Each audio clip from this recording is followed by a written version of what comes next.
31.7%가 졸업생이라고 합니다. 그러면 3명 중에 1명은 이제 N수생인 거죠. 작년에 그 명문 학교들의 그 중도 탈락률 학생이 2,000명이 있다고 해요. 이들은 곧 반수생이잖아요. 왜 이런가 봤더니 여러분 많이 들어보셨을까요? 수능 킬러 문항 배제. 아주 어려운 문제를 내지 않겠다라는데 용기를 내고 내가 이참에 학교를 한번 업그레이드 시키자. 아니면 아예 핫한 의대를 가자. 이런 의지의 반영이 아닐까 싶습니다. 이제 이틀 남았으니까 그 이틀 동안은 정말 마인드 컨트롤하고 뭐 마음의 안정 유지하고 건강 유지하고 이걸 텐데 이게 학부모들이 더 노심초사하니까 뭘 좀 해주고 싶은데 뭘 해줘야 되지 이런 생각이 들고요. 정말 엄마 입장에서는 애가 크면 클수록 해줄 수 있는 게 먹을 거 잘 챙겨주는 거밖에 없는 거예요. 그래서 이제 막바지에 이르렀으니까 요즘 이제 SNS를 보다 보면 이제 수능 도시락 이렇게 리스트들이 이렇게 쭉쭉 올라오는데 저도 이제 3년 남았는데 관심 깊게 보고 있어요. 네. 수능 도시락은 수능 당일에 싸는 거 아니에요? 왜 벌써 사진이 올라오는 거예요? 그러니까 예전에 엄마들은 학교 도시락을 다 쌌잖아요. 아이들 막 3개, 4개. 근데 요즘 엄마들은 급식 때문에 도시락을 싸본 경험이 없습니다. 그리고 또 왠지 수능 날에는 제대로 먹여야지 시험에 방해가 되지 않을까. 이런 고민에서 연습하는 거죠.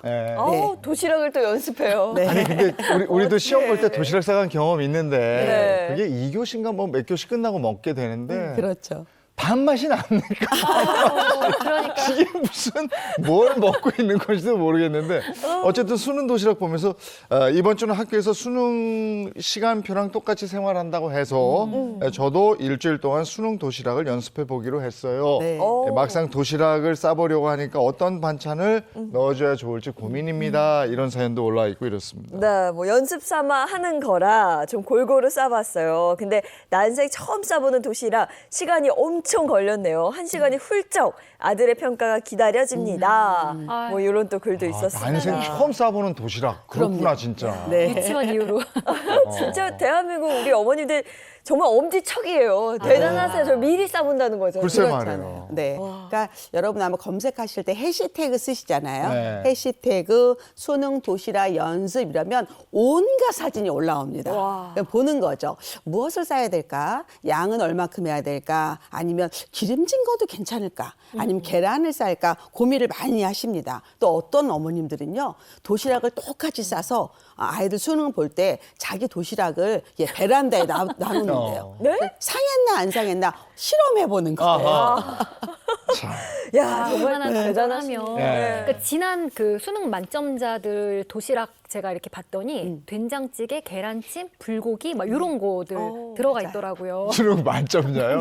그거 먹으면 만점 맞습니다. 그래서 고기는 꼭 들어가는구나 약간 이런 아이디어도 얻었는데 네. 근데 저는 이제 한편으로는 약간 이제 좀 속이 편하려면 죽이 좀 어떤가 이런 생각도 좀 해봤거든요. 네. 근데 또 저희 옛말에 왜 죽순다 이런 표현이 있죠. 맞아. 그래서 좀 약간 좀 그런데 그것도 또 옛말인 것 같고 네. 오히려 좀 속을 편안한 음식이 좀 좋은 것 같기도 해요. 맞아. 네. 아니 지금 죽 말씀하시니까 네. 미역국 사연 네. 올라왔어요. 맞아. 우리 아이는 미역국을 좋아해서 미역국 싸달라고 하는데 어떡하나요? 하셨는데 싸주십시오. 좋아하는데. 저도 저희 큰애 미역국 좋아해서 그날 미역국 싸준 것 같아요. 근데 붙었잖아. 근데 저 재수는 안 했어요. 네.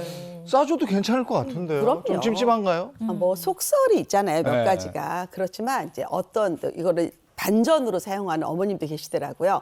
아이가 미역국을 좋아해요. 미역국을 싼데 마음이 왠지 찝찝하잖아요. 아이한테. 너 만일에 시험 못 보고 떨어지면 엄마가 미역국 싸줘서 그런 거야. 엄마 핑계 대라. 네, 편안하게. 네, 그런데 수능 도시락은 보통 보온 도시락이에요. 이 도시락을 한 번도 안 써보신 분들도 많아요. 그러다 보면 국을 너무 뜨거운 걸 넣어가지고 정작 먹을 때 안 열리는 거예요. 그리고 또 하나 우리 애들이 도시락을 안 써봐서 뚜껑을 어떻게 여는지 몰라요. 그래서 어떤 아이들은 안 열려서 난 밥만 먹고 왔다. 이런 아이도 있습니다. 그래서 연습 좀 하셔야 될 것 같아요. 그러네. 김이 이렇게 안 빠져서 안 열리면 낑낑대다 그냥 맨 밥만 진짜 먹고 왔다는 얘기도 있어요. 진짜. 그리고 어머니가 이제 너무 긴장을 한 나머지 너무 이제 밥 반찬에 신경 쓰다 보니까 수저를 안 싸주는 경우가 또 많죠. 있다고 하더라고요. 별의 별일이 다 있죠. 그러니까. 근데 저는 뭐 어렸을 때 공부할 때도 긴장하면 배가 그렇게 아팠거든요. 아, 맞아요. 그렇죠. 그래서 아침을 먹어야 하나 말아야 하나 네. 이것도 엄청 고민이었던 기억이 나요. 저희 아이들도 사실은 아침 안 먹고 갔거든요. 그런데 그래도 수능은 아침 일찍부터 움직이고요. 그리고 수능 시험을 굉장히 오래 보기 때문에 배가 고프면 영향이 있습니다. 네, 그래서 도시락은 평소 먹는 대로 싸주는 것도 좋지만 아침을 안 먹을 때 저는 수능 일주일 전부터는 연습을 한번 해보면 어떨까. 어떤 날은 살짝 누룽지를 끓여줘 보고 아니면 미숫가루, 시리얼 어떤 것도 있어요. 조금은 고기가 들어가야 된다 생각합니다. 그 아침에 죽 같은 거 먹이면 좋을 것 같고 그다음에 네. 바나나나 초콜릿 같은 거 있죠. 네. 네, 열량이 좀 있고 이런 거. 맞아. 그리고 오. 도시락 문제는 그게 가서 생소하면 안 되니까 그 낮에는 점심 때 학교에서 밥 먹고 오니까 저녁 때 도시락을 그대로 해서 아이한테 그 식단 그대로 한번 먹여보면 오늘부터 해서 내일 모레인가? 그럼요. 네. 오늘 그것만 해도 하루라도. 됩니다. 오늘 하루라도 네. 먹여보시죠. 방법만 알면 네. 되니까. 그다음에 옷이 또 문제예요. 네, 날이 네. 또 주로 추워. 네. 근데 안에 들어가면 또 요즘에 보온이 잘 되니까 어떻게 입혀야 될지 모르겠어요. 근데 교실을 여러분 생각해 보시면 난방이 나오는 데는 이제 따뜻하고 창가 쪽은 좀 춥지 네, 않을까요? 네, 네. 그러면 어떻게 해야 되냐? 옷을 여러 겹 입어서요. 아. 예, 더우면 벗고 네. 추우면 또 이렇게 덮고 이렇게 하셔도 됩니다. 그래서 그거에 대해서 너무 예민하지 않으셔도 될 것 같다.